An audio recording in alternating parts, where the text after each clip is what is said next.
Una de las notas en la que tal vez me dejo llevar por la mayor perplejidad periodística con la que me he enajenado, atento a declaraciones muy fuertes, porque más allá de las declaraciones pensé, como ciudadano común, que los resortes del Estado, los resortes de controles iban a activarse.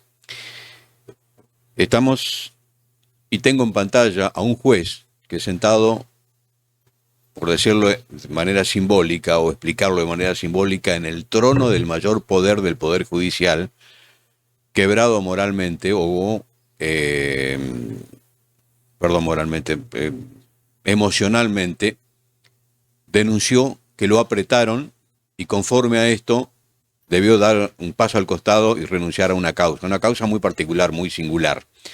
Esto ha pasado la semana pasada. Yo como periodista no tengo información de que los organismos de Estado, los resortes del Estado, que en un país que resguarda y protege la institucionalidad, debería haber actuado y debería haberse advertido un mínimo movimiento. No voy a preguntar si hubo llamadas telefónicas, apoyo moral, porque eso no sirve. Ante la gravedad del hecho, eso no sirve. Tal vez yo estoy mal informado, pero en tal caso lo vamos a entrevistar a quien lo tengo en pantalla, que no es otro que el doctor Vanega. Debe de ser el abogado, el juez más requerido por la prensa, y yo diría por gran parte de la provincia de Santa Fe, que, azorado frente a sus propios dichos, no podemos terminar de explicarnos lo que verdaderamente ha ocurrido. ¿Qué tal, doctor? Buenas tardes. Uber Cracoña, periodista de Bellocampo, lo saluda. En principio, gracias por atendernos y gracias por su tiempo. ¿Qué tal? Buenas tardes. Gracias a vos por la comunicación. Doctor, ¿cómo se explica esto? Yo en mis 40 años, casi 40 años de periodismo, nunca vi algo parecido. En principio digo que un juez quebrado emocionalmente diga me apretaron y que horas después, semanas después, no haya habido un mínimo atisbo de interés por parte de los resortes del Estado conforme a investigar y poner blanco sobre negro ante una situación que vuelvo a reiterar de orden gravísimo. Bien, sí, lo que pasó básicamente es lo que se vio ahí en la audiencia, digamos. Mi situación de quiebre emocional, como referís vos, fue básicamente porque durante el fin de semana previo a esta audiencia yo había recibido ciertos aprietes, podríamos llamarle, no lo calificaría como amenaza, sino como eso, como un apriete, como un intento de condicionamiento Una por coacción. parte de cierta persona que a través de un allegado me hizo saber que si no me apartaba del caso en el que estaba interviniendo, iba a arruinarme mi carrera, que ya había hablado con otra persona vinculada o con una persona que tiene una situación de poder, digamos, para arruinar mi carrera, que vaya concursando en otra provincia, ya sea en Córdoba o en Entre Ríos, porque mi carrera en la provincia de Santa Fe estaba terminada. Eh, y bueno, y sinceramente entendí que haciendo público esto era la forma que tenía de protegerme a mí y de proteger a la persona que habían utilizado como mensajero, podríamos decir. Entonces por eso decidí hacerlo. Eh, Cuando lo dije en la audiencia, sinceramente me quebré emocionalmente porque se me sumaron un montón de cosas en la cabeza. Sí, claro. Yo estaba por comenzar la audiencia con una frase que me gusta mucho de un juez famoso del siglo XVII, un juez inglés que decía algo similar o una frase que parafraseada sería como que un derecho que no cuenta con un respaldo de un juez no es más que una declaración escrita en un papel. Eh, Justamente haciendo referencia a la importancia del rol del juez dentro del control de la legalidad en el proceso en particular y en una sociedad democrática en general. Y al decir esto se me vinieron un montón de cosas a la cabeza y bueno, me quebré porque era una situación la que estaba viviendo que sinceramente creo que no la merezco. No, en ningún momento no la merece ningún juez, digamos, Mm. pero en particular me estaba pasando a mí y siento que siempre traté en los 17 años de carrera judicial que tengo, de conducirme de la mejor manera posible, siempre conforme a derecho. tratando de resolver las causas con aciertos y errores, como cualquier otra actividad humana, digamos, pero tratando de resolver siempre conforme a mis convicciones y conforme a lo que determina la ley. Y bueno, hacía tiempo ya que sentía que la función judicial a su vez no me estaba satisfaciendo, entonces todo este cúmulo de cosas como que me llevó a quebrarme emocionalmente, sinceramente, una mezcla de bronca, de angustia, de impotencia ante la facilidad con la que algunas personas se manejan y envían este tipo de mensajes y se sienten absolutamente impunes. Y tuvo ese desenlace, digamos, de la conmoción que tuve en esa audiencia. Doctor, no estamos hablando de mala praxis, porque si no se hubieran hecho las denuncias correspondientes, están los vasos de comunicación, los resortes, como dije, en principio, atento a establecer algún reproche por parte de su conducta o su accionar. Hay un apriete en boca de un juez, suena fuerte. No estamos hablando de mala praxis, digo, hay un juez que es inconveniente a los intereses que se están juzgando en este caso.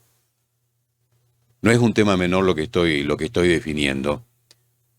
La pregunta es de dónde viene y a quiénes conviene y por qué, en definitiva, en este caso tan particular y singular como es el caso de Degumoy, que atento digo, están juzgando a un abogado penal, pero la imputación no es otra que las que se aplican y se desarrollan y se analizan y se contextualizan 4, 5, 6 o más a la semana. O sea, MPA Reconquista está muy acostumbrado a este tipo de cosas porque es particularmente su funcionalidad. ¿Qué tiene de singular este caso?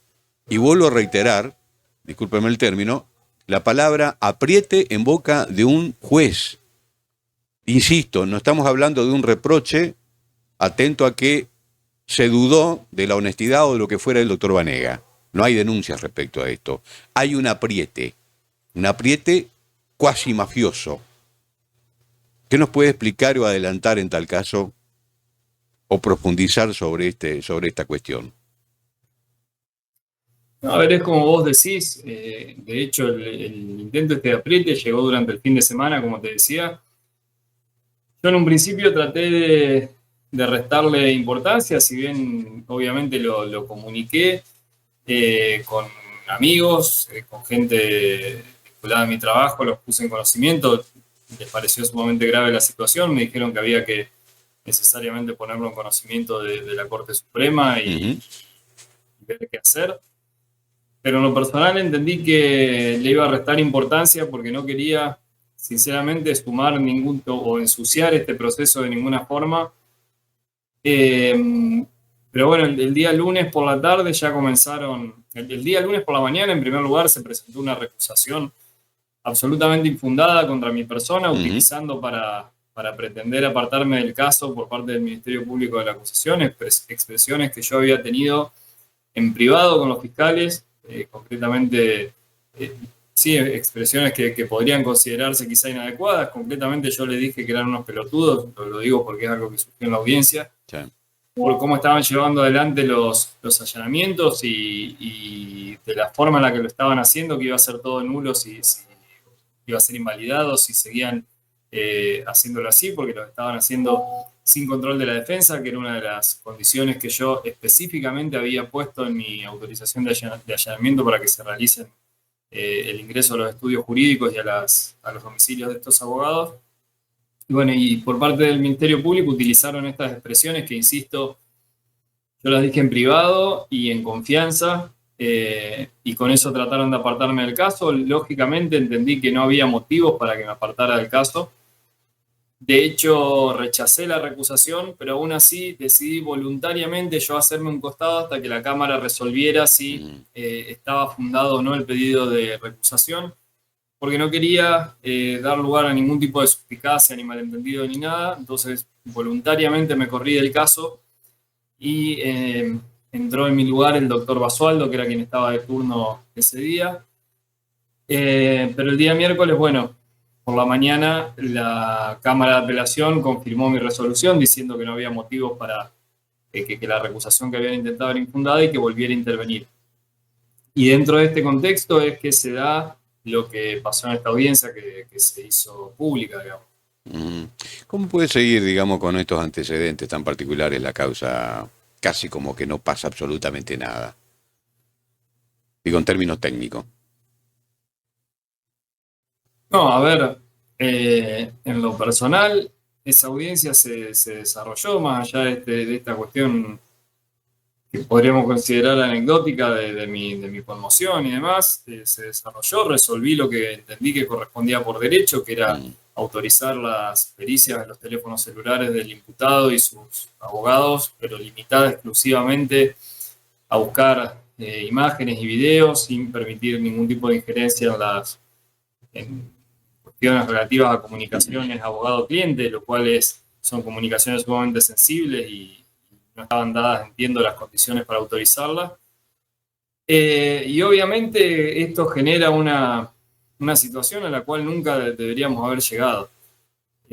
No entiendo sinceramente por qué llegamos a esto, la verdad no me lo explico, pero sinceramente fue una gota más que sumó al vaso que ya estaba Se estaba próximo llenando. a derramarse, digamos, de distintas situaciones que yo sentía que no me permitían llevar adelante mi función con la energía o de la forma en la que tenía que hacerlo. Entonces, eso también fue parte de lo que terminó decantando en la presentación de mi renuncia.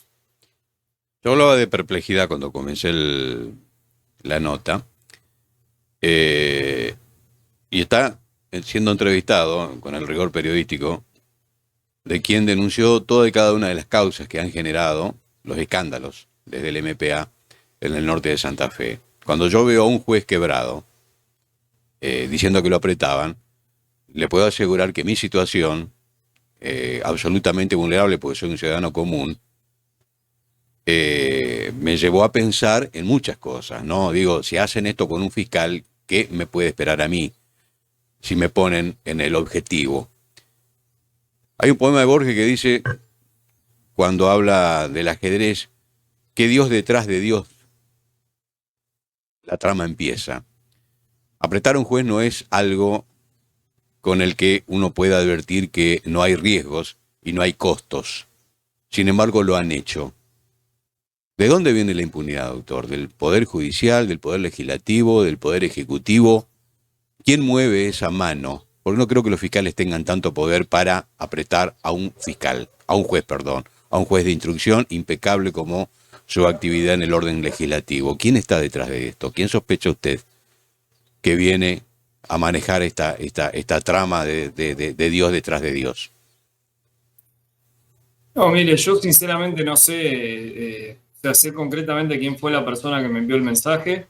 No voy a revelarlo de momento al menos porque Por el lado de la defensa no viene, eso escuché. no viene por el lado de la defensa, ¿no? Claramente, a ver, quienes me prometieron estas consecuencias si yo no me apartaba fueron intereses vinculados a la fiscalía, lo cual se revela, o personas con intereses comunes con la fiscalía, lo cual se revela desde el momento que a mí me recusan posteriormente, digamos, cuando no me quiero apartar voluntariamente. No estoy en este momento en condiciones de dar nombres concretos y tampoco podría decirle de dónde viene esta impunidad. Evidentemente es una persona que se sabe impune Sí, claro. y uno se sabe impune cuando sabe que cuenta con el apoyo necesario para que su accionar no tenga consecuencias de ningún tipo, digamos. Desconozco quiénes son los encargados o los responsables de brindar este entorno de impunidad.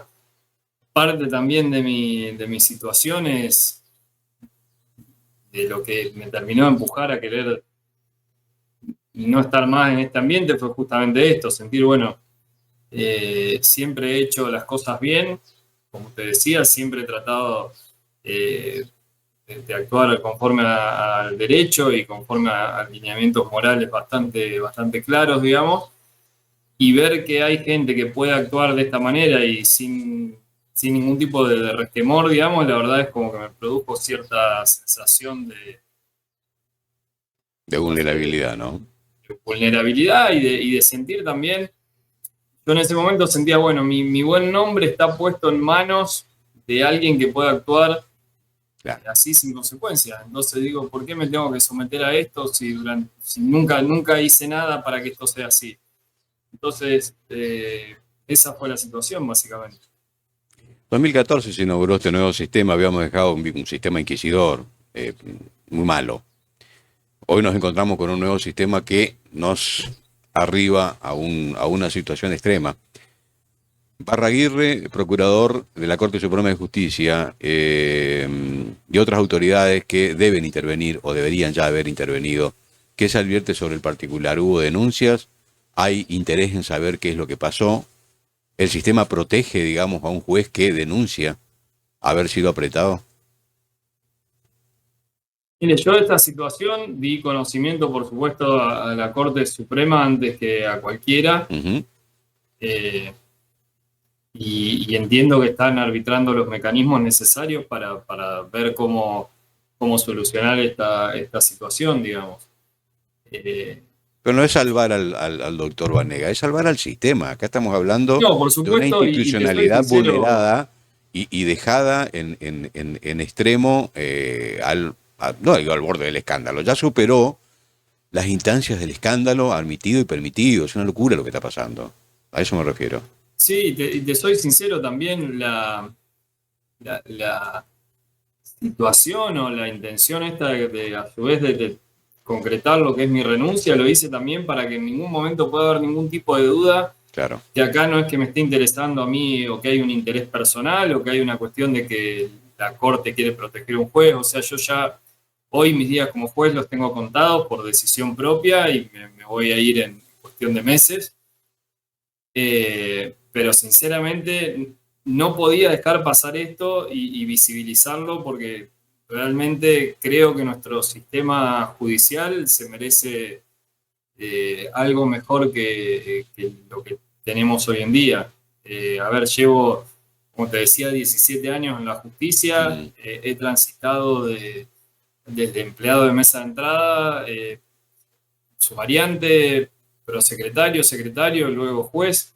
O sea, tengo una noción o un sentimiento muy grande de apego hacia el Poder Judicial. Y ver este tipo de situaciones, la verdad, me duele más allá de lo personal, me duele en un sentido institucional, digamos.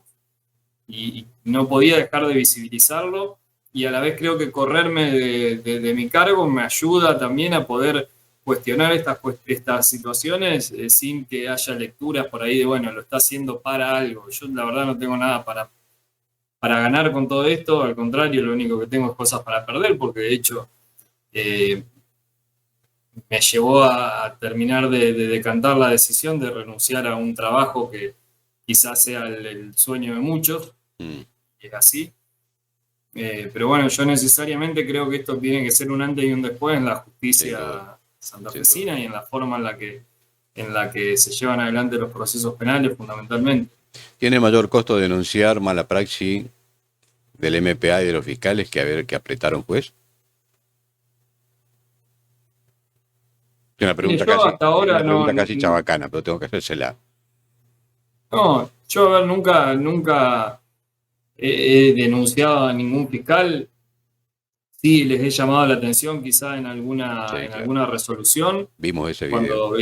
Cuando veía situaciones que necesariamente entendía que querían corregir, pero insisto, siempre lo hice con intenciones no de atacar a tal o cual fiscal o atacar al MPA, sino con intenciones de mejorar el sistema. De hecho, nunca jamás, y esto se puede ver, digamos, pueden pedir informes si quieren, nunca jamás corrí una vista, por ejemplo, a la auditoría del Ministerio Público de la Acusación, nunca jamás presenté una denuncia ante la Comisión de Acuerdos. O sea, yo las veces que he tratado de he llamado la atención al Ministerio Público de la Acusación es porque entendí desde mi lugar de juez que estaban obrando de una forma que no era la que a mí me parecía, insisto, como juez, que debía obrar un fiscal o que había demoras en alguna causa o que se había investigado mal alguna cuestión, pero nunca tuve un problema a nivel personal, ni mucho menos con miembros del Ministerio Público de la Acusación, para nada. Doctor Santiago Banega, juez de instrucción de la ciudad de Reconquista. Le agradezco mucho su tiempo. Un abrazo. No, muchísimas gracias a vos y a tu audiencia por el tiempo brindado.